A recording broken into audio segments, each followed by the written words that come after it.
Very good morning, my dear student. So we are with NEET solution of 2019 paper and we have discussed previous MCQs. Now let's start with question number 131. Theobacillus is a group of bacteria helpful in carrying out. Dear students, we people have understood this under a topic called as nitrogen cycle. Class 11 chapter number 12 it is. Nitrogen cycle if we are talking about we have understood certain steps जैसे कि ammonification, nitrification, denitrification we people have clearly understood.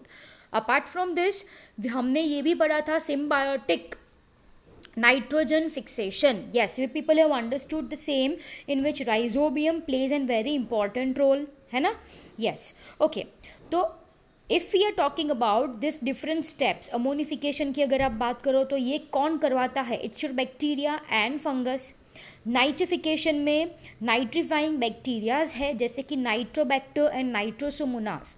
Denitrification, a process by which your nitrate, that is NO3 minus, gets converted into NO2 minus, जो क्या release करता है, जो किस में convert होता है? It gets released into free nitrogen, है ना?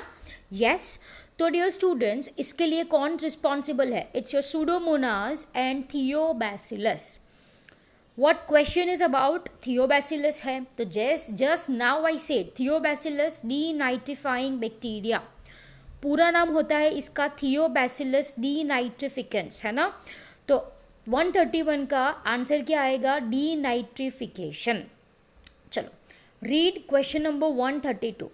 Which of the following factor is responsible for formation of concentrated urine? Dear students, understand the question first. What is the question about formation of concentrated urine?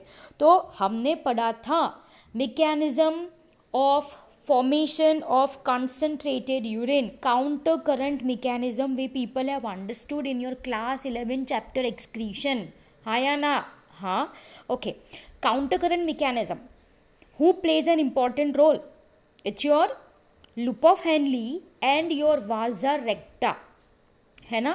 Yes. तो इसमें होती है counter current. Fluids are going to move in opposite direction and this plays a very important role in maintaining high concentration in inner medullary interstitium of kidney, है ना?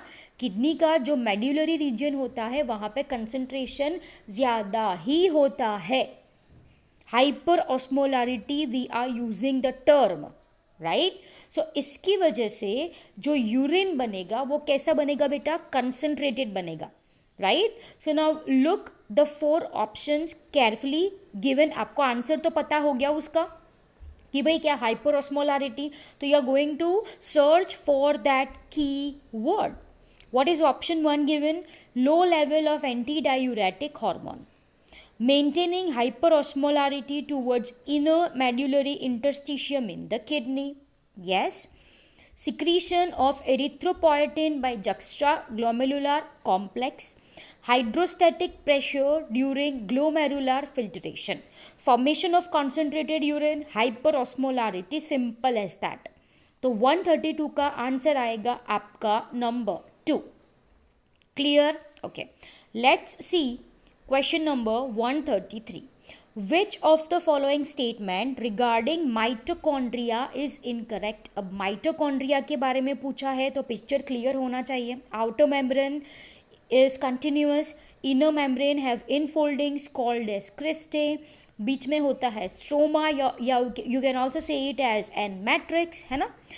Read the 4 options given. Incorrect statement आपको ढूंढना है. Outer membrane is permeable to monomers of carbohydrate, fats and proteins. True. Enzymes of electron transport are embedded in outer membrane. False. Electron transport chain कहाँ पे होती है? Inner membrane. तो उसके enzymes भी inner membrane पे ही present हो गए. Inner membrane is equal to your cristae, है ना? तो option 2 यहाँ पे गलत दिया गया है. Anyways, read 3 and 4. Inner membrane is convoluted with infoldings. True.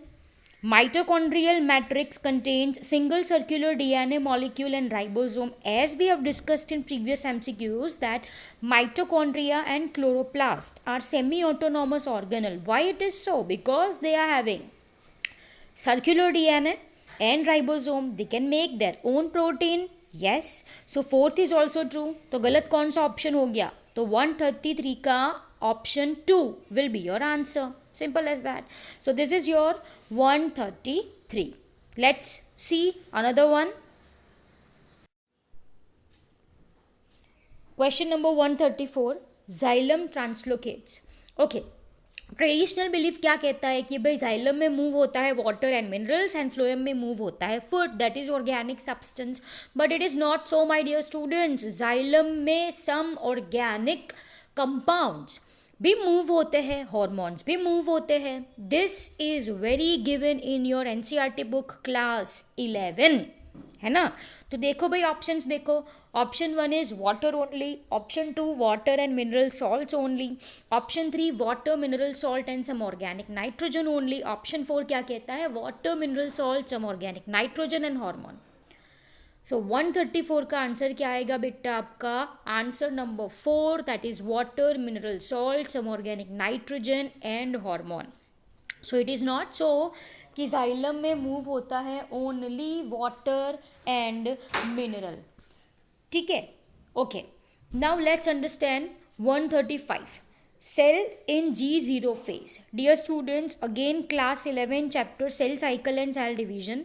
We know this thing that कि if you are talking about cell division है ना, तो it includes your interphase and your M phase.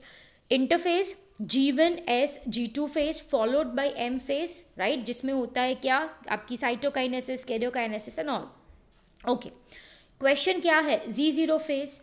G0 phase, dear students, is also called as your quiescent stage. Yes or no? Yes. In this phase, cell actually exit the cell cycle. Cell क्या करता है? It exit the cell cycle, है ना. तो 135 का answer क्या आएगा आपका? Answer number 1, that is exit the cell cycle. ठीक है. Now let's talk about your 136. चलो. Which of the following statement given below is not true about formation of annual rings in tree? Okay, annual ring, class 11, your anatomy chapter. Annual ring we people have clearly understood. Yes or no? Yes. Annual ring हमको क्या देती है? किसका idea देती है? Age of particular plant. It is having dark bands, light bands. It depends on activity, है ना, of cambium. It totally dependent on cambial activity which is different in temperate region. Cambium की activity किस पे dependent है बेटा? Climate के ऊपर dependent है. Yes we know this thing. Yes we know this thing, है ना. वी नो कि cambium are more active in spring and less active in autumn, है ना. और ये वेरिएशन कहाँ पे होता है? टेम्परेट रीजियन में. देर इज मतलब क्लाइमेटिक कंडीशन जो होती है टेम्परेट रीजियन में, it's not uniform, I can say. Yes और नो? यस. तो क्या दिया गया है? What question ask you? Which statement is not true? तो चलो पढ़े एक statement. Option 1, annual ring is a combination of spring wood and autumn wood produced in a year. Yes, it is true. It is combo pack of spring wood and autumn wood, right? Differential activity of cambium causes light and dark band of tissue early and late wood respectively. Yes, this is also true. Third one, activity of cambium depends upon variation in climate. Yes. In spring it is more, in autumn it is less. Annual rings are not prominent in trees of temperate region. अब ये गलत बोला. Annual ring are not prominent in tree of tropical region अगर होता तो that statement will be correct, क्योंकि temperate region में climate uniform नहीं होता है. There is variation in climate and due to this variation in climate cambium की activity spring में ज़्यादा होती है, autumn में कम होती है ना. तो 136 का आंसर क्या आएगा? आंसर नंबर 4, जो कि दिया गया है temperate region. If it is tropical region तो ये भी स्टेटमेंट सही होता. गलत है. Answer number 4, I mean to say option number 4. ठीक है. Now let's see question number 137. Which of the following ecological pyramid is generally inverted. Okay, inverted पूछा है ना. Normally we know this thing कि पिरामिड्स में सबसे बॉटम पे producers होते हैं, फिर primary consumer, secondary consumer, tertiary consumer and so on. Inverted पूछा गया है. Okay, pyramids of number in grassland. Grassland में प्रोड्यूसर्स ज़्यादा होते हैं, we know this thing. Pyramid of energy. Pyramid of energy can never be inverted, वो भी पता है, क्योंकि सोलर एनर्जी सिर्फ और सिर्फ कौन यूज कर सकता है? Yes, producers. तो वहां पे ही एनर्जी ज्यादा होगी, it's but obvious. Pyramid of biomass in forest. Okay, forest में ट्रीज ज्यादा होते हैं, प्रोड्यूसर्स ज्यादा होते हैं, तो बेस ब्रॉड हो गया, तो इन्वर्टेड नहीं हो सकता. Pyramid of biomass in a sea. चलो सी के बारे में कुछ जाने. If you are talking about sea, तो सी में जो प्रोड्यूसर्स होते हैं दैट आर योर फाइटोप्लैंक्टन्स, उसके नंबर कम होते हैं in comparison to zooplanktons. Again zooplanktons के नंबर कम होते हैं in comparison to small fishes. Again small fishes के नंबर कम होते हैं in comparison to large fishes. Yes और नो? यस. तो pyramid of biomass in a सी वो आपका आ जाएगा इन्वर्टेड. सो 137 का आंसर होगा आपका 4, pyramid of biomass in a sea. Okay, dear students, now let's start with question number 138. Presentation in which ovule develops on inner wall of ovary or in peripheral part is. Okay, मैंने आपको सिखाया था P for peripheral, P for parietal. तो peripheral part है तो presentation भी parietal ही आएगा, as it is seen in case of mustard and argemon, है ना. If we are talking about mustard, तो उसमें develop होता था क्या? False replum, that is false septum. Yes or no? Yes. तो 138 का आंसर आएगा आपका 3, that is parietal placentation. Okay, next read करो. Which of the following protocols did aim for reducing emission of chlorofluorocarbon in the atmosphere. Dear students, chlorofluorocarbon if we people are talking about, है ना, तो by this there is depletion of ozone. Yes और no? Chlorofluorocarbon is used as a refrigerant and it is mainly responsible, I can say, for depleting ozone layer which is present in stratosphere, which is actually meant for protection against sunlight. Sunlight in the sense, specifically, dear students, I am talking about UV rays. Yes or no? Yes, it protects us from effect of UV rays of sun, right? For this, there is an ozone layer, ozone O3. है ना. yes. okay, but by using chlorofluorocarbon as a refrigerant, it causes depletion of ozone layer, ozone hole. Yes or no? Yes. So for reducing emission of chlorofluorocarbon into atmosphere, there was a protocol signed. Actually, it was signed at Montreal. It is in Canada, and so it is called as your Montreal Protocol, है ना. So 139 का answer आएगा आपका 1, that is your Montreal Protocol. Am I clear? Okay, dear students, now let's look. 140 is which of the following contraceptive method do involve a role of hormone. Understand very carefully. आपको पूछा गया है the contraceptive which involves hormone. Chalo, let's read all 4 options carefully. Lactational amenorrhea hai. Lactational amenorrhea is a kind of natural contraceptive method in which lactating mother who breastfeed her baby do not have menstruation. And this is, my dear student, due to high level of prolactin secretion. Prolactin क्या है? Hormone है. yes, तो यहाँ पे hormone involve हुए.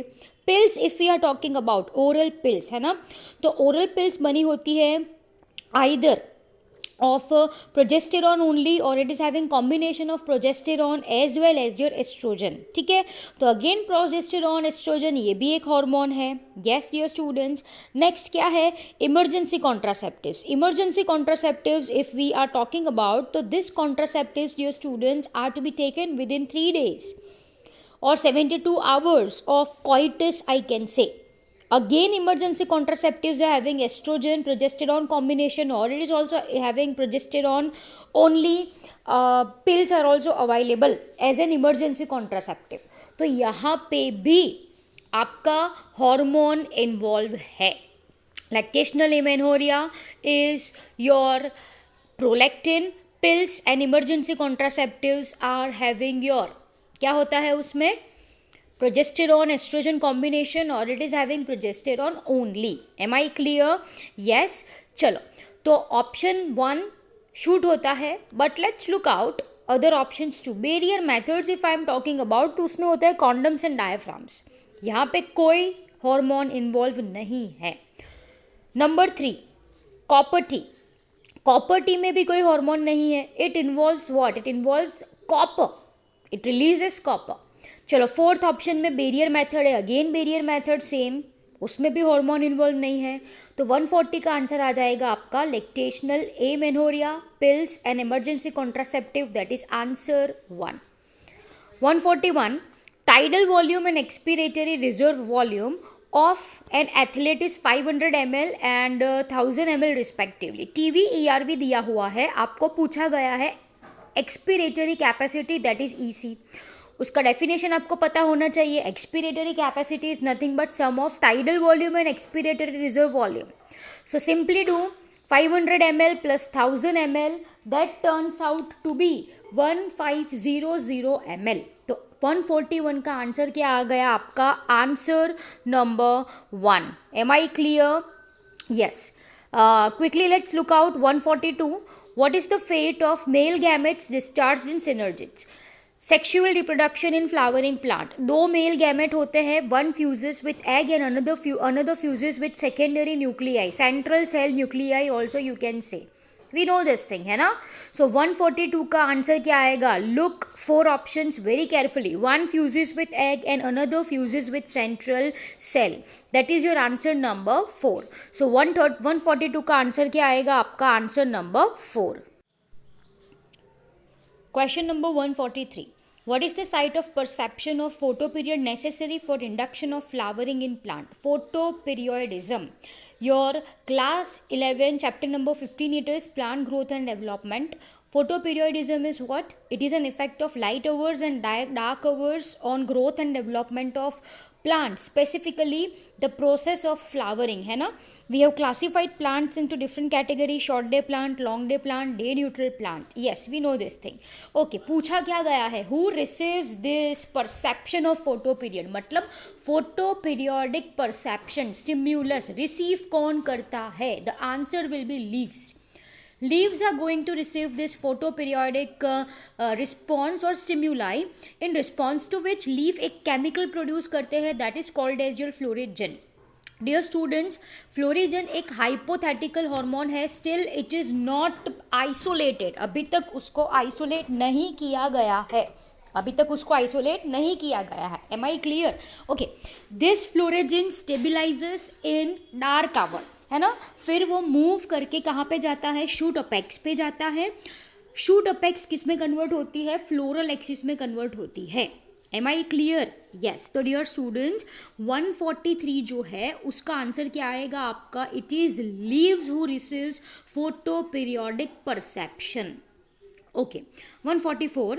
Select the correctly written scientific name of mango. अब scientific name कैसे लिखते हैं? Rules for writing scientific name, binomial nomenclature given by Carolus Linnaeus, हमको अच्छे से पता है. जीनस, स्पीशीज, अगर साइंटिस्ट का नेम है तो it should be abbreviated after the name of species. Genus का फर्स्ट लेटर कैपिटल होना चाहिए, स्पीशीज स्मॉल लेटर्स में होने चाहिए. Yes, we know this thing, है ना? If you are writing it, it should be separately underline. It should be separately underline. तो देखो, मैंगो है तो what will be the possible configuration? बोलो. साइंटिफिक नेम तो आपको पता है, इट्स योर मैंगीफेरा इंडिका, है ना? साइंटिफिक नेम पता है, इट्स योर मैंगीफेरा इंडिका. सारे के सारे ऑप्शन में वही दिया गया है. चलो, फर्स्ट ऑप्शन कैरोलस लीनियस नहीं लिखते, we are writing only LINN Linn, that's it, है ना? तो ऑप्शन 2 है बेटा, वो आपका करेक्ट हो जाता है. Mangifera indica lin. Okay, the same example is given in our NCERT book. It's your class 11, right? Binomial nomenclature it is. Chalo. 145. Following statements describe the characteristic of enzyme restriction endonucleases. Restriction endonucleases, your biotechnology chapter number 11, it is class 12, है ना?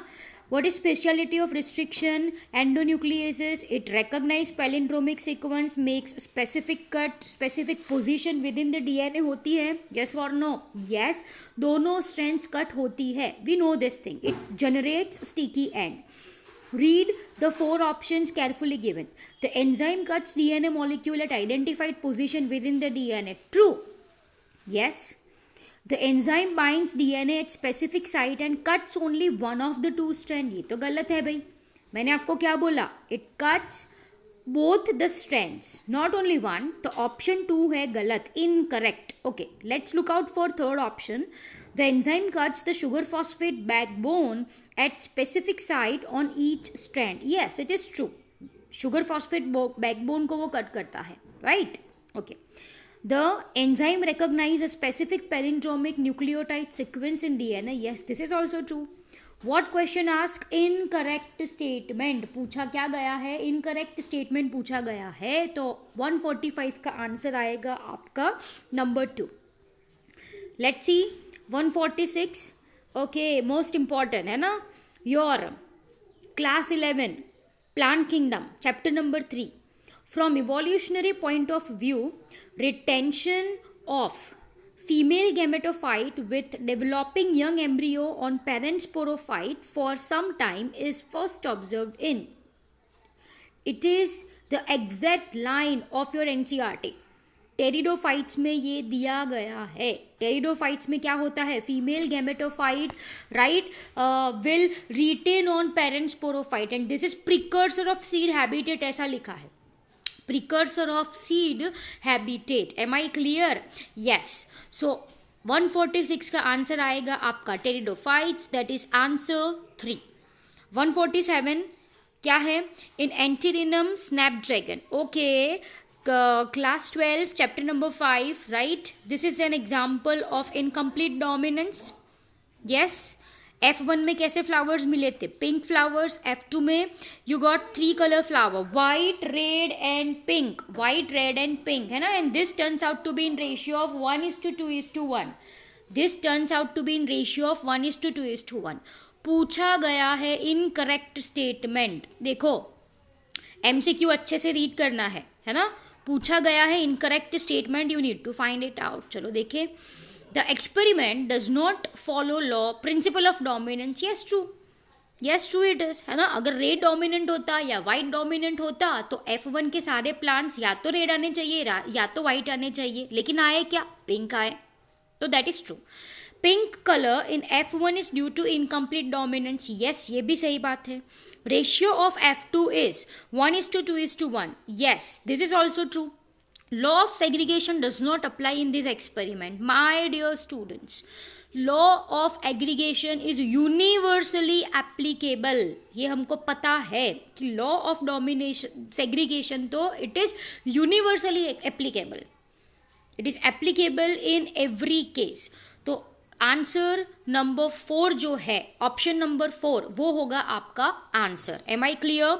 Law of segregation does not apply in this experiment. Question number 148. Conversion of glucose to glucose 6 phosphate. The first irreversible reaction of glycolysis is catalyzed by class 11 chapter respiration.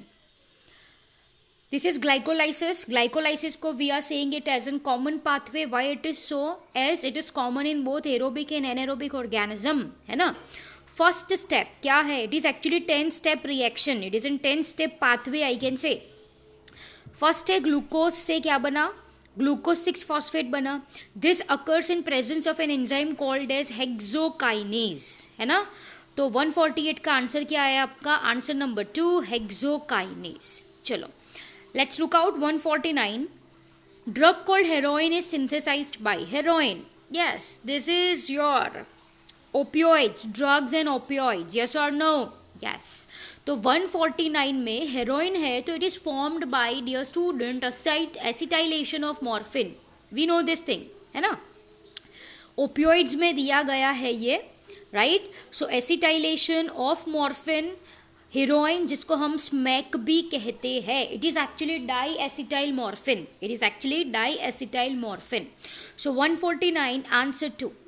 Select the hormone releasing intrauterine device. Okay, class 12 reproductive health. Hormone releasing IUD पूछा है, IUD है ना. तो IUD कौन सा है भाई, which releases hormone, तो it is your progestasert and LNG-20, simple as that, है ना. Okay, it makes actually uterus unsuitable for implantation, हाँ या ना, it makes uterus unsuitable for implantation. So 150 का आंसर क्या आया आपका, number 3, Progestasert LNG-20. Okay, then 151, look out 151. A gene locus has 2 allele, capital A small a. बेटा ये chapter number 7 evolution class 12 का क्वेश्चन है. हार्डी-विनबर्ग प्रिंसिपल, यस और no, yes we know the formula, p square है ना, p plus q whole square, उसको solve करो, p square plus 2pq plus q square. This is an mathematical formula which is applied in this principle, है ना, where dominant allele is equal to capital P and recessive allele is equal to q. Yes we know this thing. चलो देखो, gene locus has 2 alleles, capital A small A. Capital A को बोल दो P, स्मॉल p बोलो, and small a मतलब recessive allele को बोल दो Q, है ना. Okay, frequency of dominant allele A is 0.4, मतलब P is equal to 0.4. Then what will be the frequency of homozygous dominant, मतलब capital A, heterozygous capital A small A, homozygous recessive individual मतलब small A की फ्रीक्वेंसी पूछी गई है, capital A की, capital A small A की फ्रीक्वेंसी पूछी गई है. ओके, डोमिनेंट एलील की फ्रीक्वेंसी आपको दी गई है, दैट इज 0.4. तो can we find out the frequency of recessive allele small a? It is simple, 1 total 1 है, माइनस 0.4 करो तो स्मॉल ए की कितनी आ जाएगी, 0.6. यस और no, are you people getting my point. Dominant allele की फ्रीक्वेंसी दी गई है, P is equal to 0.4, P is equal to 0.4, it is given my dear student, है ना. तो Q की वैल्यू आप फाइंड कर सकते हो, 1 minus 0.4 is equal to 0.6. Okay, अब P स्क्वायर, 0.4 का स्क्वायर निकालो, दैट इज कैपिटल ए 0.16 हो गया, राइट. ओके, फिर 2pq, 2 इंटू 0.4 इंटू 0.6 निकालो, वो कैपिटल ए स्मॉल ए हो गया, 0.48 आया आंसर. Q स्क्वायर निकालो, 0.6 का स्क्वायर, Q स्क्वायर 0.6 का स्क्वायर, वो 0.36 क्या आया, ये स्मॉल ए आया. मिलाओ ऑप्शन. चलो, होमोजाइगस डोमिनेंट पूछा है सबसे पहले, कितनी आई उसकी, 0.16 कैपिटल ए. हेटेरोजाइगस पूछा है, कैपिटल ए स्मॉल ए की, 2pq की वैल्यू कितनी मिली आपको, 0.48 capital A small A. Q square की वैल्यू कितनी मिली आपको, 0.36, so 0.36 small A. Match D. देखो, अंडरस्टैंड केयरफुली, सभी ऑप्शंस में 0.36, 0.48, 0.36 वो कॉमन है. सीक्वेंस किस हिसाब से मिलाना है, क्वेश्चन में क्या पूछा गया है सबसे पहले, होमोजाइगस डोमिनेंट मतलब कैपिटल ए, हेटेरोजाइगस मतलब capital A small A, homozygous recessive मतलब स्मॉल ए, ऐसे सीक्वेंस में आपको आंसर देना है. ओके, तो 151 का आंसर क्या आ जाएगा आपका बेटा, answer 3. Done, right. 152, which of the following is true for golden rice? Golden rice is rich in vitamin A. We know this thing. चलो देखो, कुछ है विटामिन ए करके, तो 152 का ऑप्शन 1 आ गया, simple. 153, pinus seed cannot germinate and establish without fungal association. This is because we know this thing कि pinus seed requires fungal association, that is mycorrhiza we are saying, हाँ या ना, हाँ, otherwise it cannot germinate, क्योंकि ये association compulsory है. Compulsory को हम बायोलॉजी की टर्म में बोलते हैं ऑब्लिगेट. तो 153 का आंसर क्या आया? It has obligate association with mycorrhiza. So 153 answer 2. 154. Which of the following feature of genetic code does allow bacteria to produce human insulin by recombinant DNA technology? Dear students, genetic code की अगर आप बात करो तो we know that कि genetic code is almost universal. It is common in all organism. Yes or no? Yes. So 154 का answer क्या आया आपका? Genetic code is nearly universal. Let's understand 155.